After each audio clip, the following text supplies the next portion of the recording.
Day. My name is Joni Kerr, and I am a teacher at Guam Community College. I teach science, marine biology, and chemistry.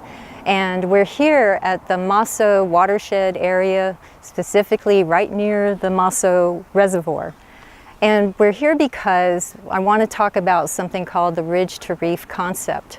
And the Ridge-to-Reef concept is based on the idea that activities or events that occur inland, specifically on hilly ridges or mountain ridges, affect nearshore coral reefs.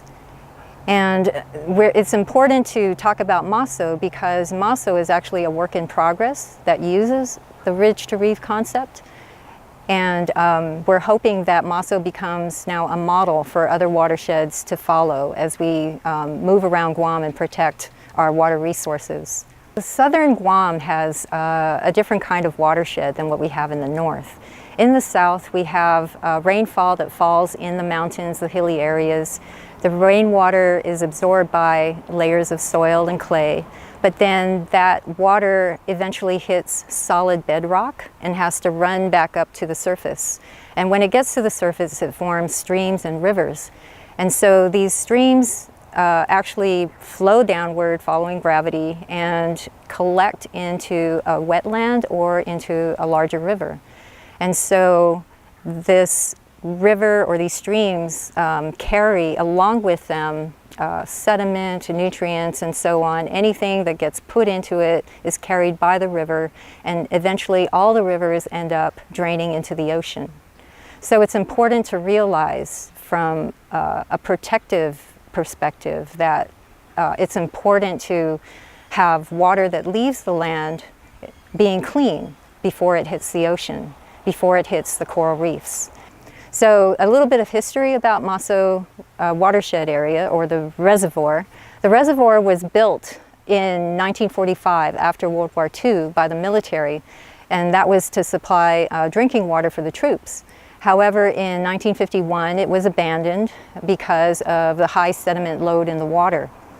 In 1978 the land was given to Gov Guam, and in fits and starts the watershed was developed here and there, but nothing ever really was done consistently until about 2010.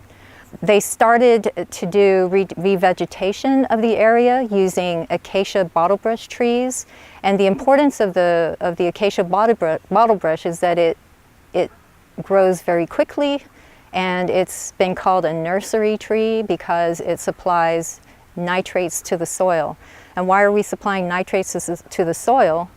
We're doing that because over the years the soil has been eroded and removed because of various factors such as wildland fires, off-roading, erosion events, and so it was important to replace that soil. Now, over the years as well, the Masso River has been carrying sediment-laden water into Piti Bay, and it opens up at the Santos Memorial Park. That's where the river mouth drains. And this has caused coral colonies in that area to die. It's not a very pretty place to snorkel. And so in order to help the reef recover, it was necessary to remove sediment from the water, or at least help with that process of sediment removal. So the Masso River runs behind Jose Rios Middle School. And as it runs behind the school, it also goes underneath a bridge. And just before the bridge, gabions were installed. The gabions are basically cages, wire cages full of rocks, and the rocks help to stabilize the stream bank or the river bank, especially during the rainy season when the water is most destructive as it's coursing through very quickly through the riverway.